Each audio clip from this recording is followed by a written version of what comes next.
This is Real News Media TV, coverage you can trust. Please like, share, subscribe, and hit the notification bell. Select all for daily news updates. Human remains found in Central Village.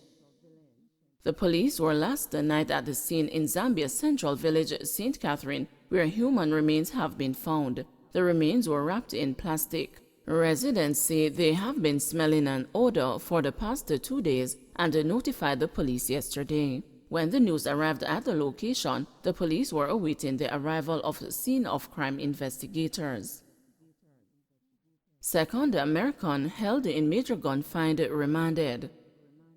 One of 2 Americans implicated in the seizure of 21 firearms and more than 2,000 rounds of ammunition at a warehouse at the wharf in Kingston last month was denied a bail when he appeared in the gun court yesterday.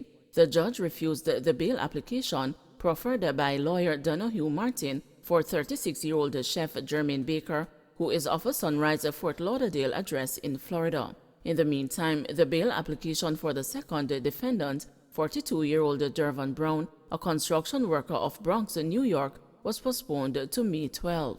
Both men were remanded until May 12. On March 4, 3 rifles, 18 handguns, and 2,216 rounds of ammunition were reportedly found after custom officers detected a suspicious package and summoned the contraband enforcement team.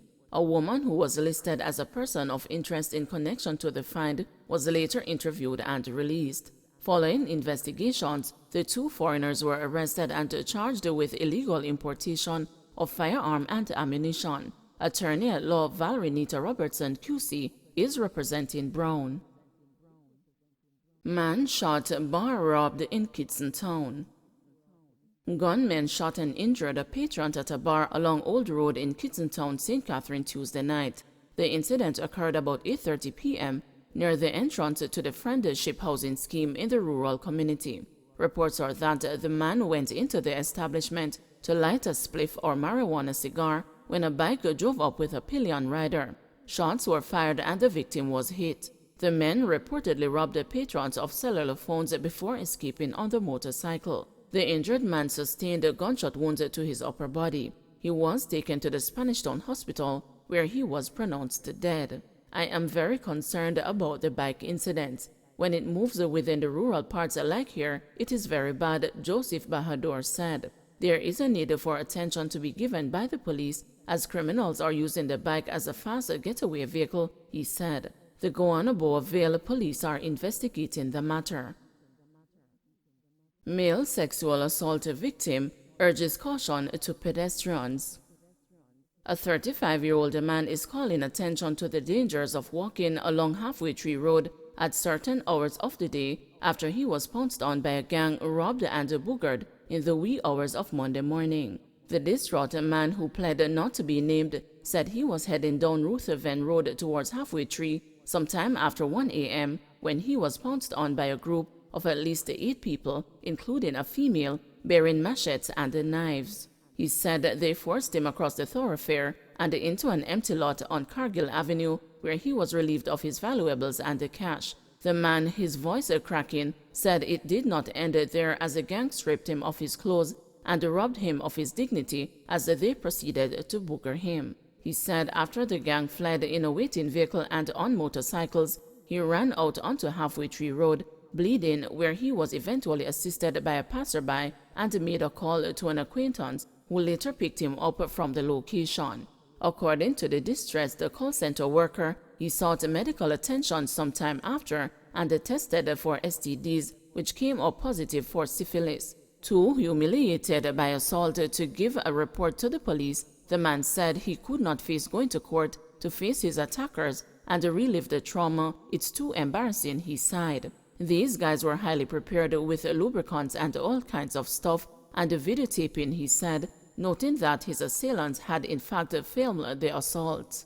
The man explained that the only reason he had opted to walk to Halfway Tree at that hour to charter a taxi was because his vehicle was out of commission and he found it easier to get home on his own than to travel with a company bus. By the time they dropped off everyone, sometimes it's 3 a.m. before you get home, he said. The man said he had heard of similar recent incidents in the area but a crime officer at the Center of Investigation of Sexual Offenses and Child Abuse, Deputy Superintendent of Police Radcliffe Gordon, told the news on Wednesday that he was not aware of a spate of such incidents. He noted that there had been one such similar attack reported since the start of the year, pointing out that given the nature of the crime, most victims would be reluctant to report.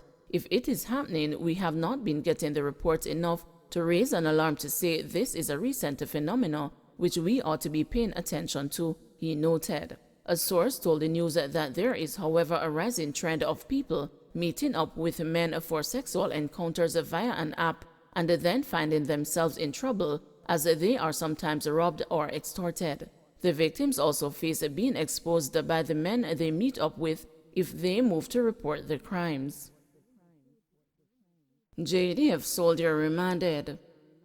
Jamaica Defense Force Sergeant Theophilus Tracy was further remanded until May 2 to allow police to complete assessment of a firearm that was handed over to investigators earlier this week. Tracy, who last appeared before the Halfway Tree Parish Court on March 10, was charged for failure to hand over his firearm for inspection after a suspected prostitute was found dead in his vehicle on Saturday, February 26. Court clerk argued that his bail be denied because he poses a flight risk since his tenure in the JDF is coming to an end. They also argued that Tracy may interfere with the investigation. However, Tracy's attorney at law, Peter Champagny, seemed to take exception to the court's stance, arguing that his client has been in custody since February and any investigation to be done on the item in police possession would be ballistics and should not pose a problem. Champagny also argued that since Tracy was charged with failure to hand over his firearm, the witness in this instance is a police officer, and as such, he would not be able to interfere with any investigation. To which Senior Parish Judge Lorian Cole Montague stated, "That's rather humorous." Champagny also argued that this charge is a holding charge, as investigators await the possibility of charges being laid against Tracy. Addressing Tracy, Cole Montague said, "Mr. Tracy, I am granting the prosecutor's further adjournment," as she advised him that he is further remanded in custody. Tracy was taken into custody when police began probing the killing of the suspected prostitute on Caledonia Avenue in Kingston. The news understands that on the day of the incident, the St. Andrew Central Police reported that about 4:20 a.m., the Crossroads Police responded to the scene of a motor vehicle collision. On arrival of the team, a gray Honda Fit motorcar was seen with a woman's body protruding from the front passenger seat. It was reported that she had multiple gunshot wounds. She was taken to the hospital, where she was pronounced dead. Police said the body of the woman, who is still unidentified, appeared to be in its late 30s, is about 5 feet 2 inches long, and has a skin tone that shows evidence of bleaching. It was clad in a black blouse, purple sweatpants, and 1 foot of black and red Nike sneakers. Investigations that followed revealed that the motor car belonged to the JDF sergeant, who is also a licensed firearm holder. He was located and taken into custody. Level the playing field for local contractors, says Michael Phillips. Opposition spokesman on transport Michael Phillips is making the case for local contractors and construction companies to be utilized more in road construction to ensure continuity of the local industry. Phillips made the call Tuesday during his contribution to the 2022-2023 sectorial debate in the House of Representatives. There is a narrative that we do not have good engineers or contractors to build a quality road infrastructure. That is so far from the truth. Jamaica has some of the most qualified engineers and contractors, graduates from the finest engineering schools here and abroad, Phillips stated. Despite this, Phillips argued that successive governments have given them a bad deal.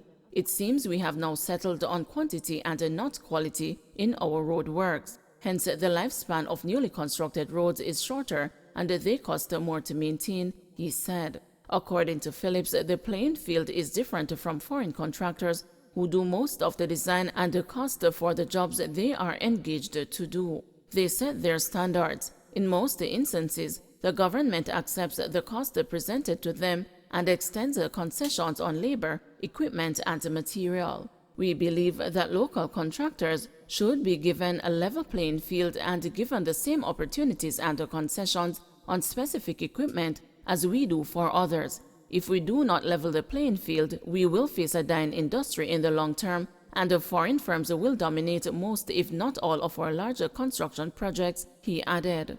The opposition spokesman warned that sooner rather than later, Jamaica will be subservient to them.